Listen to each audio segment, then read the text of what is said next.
Century 21 et ses 915 agences immobilières au service de vos projets partout en France présentent Sud Radio Conseil de famille. Et c'est l'heure de retrouver Conseil de famille avec Stéphane Moller. Bonsoir. Bonsoir Philippe. Stéphane, vous êtes associé au sein du cabinet VIA. Nous nous retrouvons chaque soir pour parler finance, immobilier, droit de la famille, en fait, pour parler de gestion de patrimoine. Aujourd'hui, nous allons répondre à Anne qui habite Boulogne, qui nous demande s'il est préférable d'acheter des SCPI dans un contrat d'assurance vie ou de les acquérir en direct. Alors c'est une question intéressante que nous pose Anne et comme d'habitude, il n'y a pas de réponse toute faite, mais comme chaque fois, des avantages et des inconvénients pour chacune des options. Rappelons juste et préalablement que les SCPI sont des fonds investis dans l'immobilier qui distribuent des revenus fonciers et examinons donc les deux cas de figure.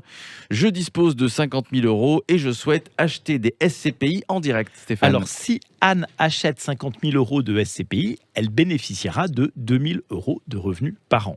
Ces revenus lui seront versés sur son compte courant, mais alors Anne devra s'acquitter d'une fiscalité au titre de ses revenus fonciers perçus. Et si Anne ouvre un contrat d'assurance vie pour y loger ses SCPI? Eh bien dans ce cas de figure, il y a des avantages et des inconvénients. Au rang des inconvénients, outre le fait qu'il faut trouver un contrat d'assurance vie qui accepte la souscription de SCPI, les revenus des parts de SCPI ne sont pas distribués, mais ils sont stockés dans le contrat d'assurance vie.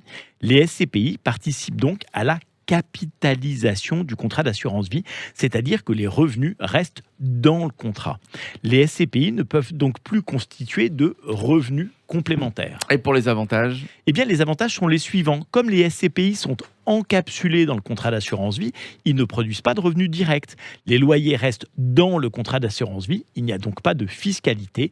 Celle-ci sera différée à la sortie des fonds du contrat d'assurance vie. À noter que la fiscalité appliquée sera alors la flat tax de 30%, qui est souvent moindre que la fiscalité appliquée aux revenus fonciers perçus en direct. Autre avantage, les SCPI sont beaucoup plus faciles à revendre. En fait, la compagnie d'assurance a l'obligation d'en assurer la liquidité, quelles que soient les conditions de marché. Intéressant cette option. Hein. Oui, en fait, on s'aperçoit que dans ces deux cas de figure, les SCPI ne servent pas à la même chose. Détenues en direct, elles produisent un rendement immédiat et me permettent d'en recueillir les revenus. Détenues au sein d'un contrat d'assurance vie, elles doivent participer à en doper le rendement. Une dernière chose importante, il est impossible d'acheter des SCPI à crédit dans le cas d'un contrat d'assurance vie. Merci Stéphane et j'espère que Anne aura trouvé sa réponse sur la façon dont elle devra acheter et détenir ses SCPI.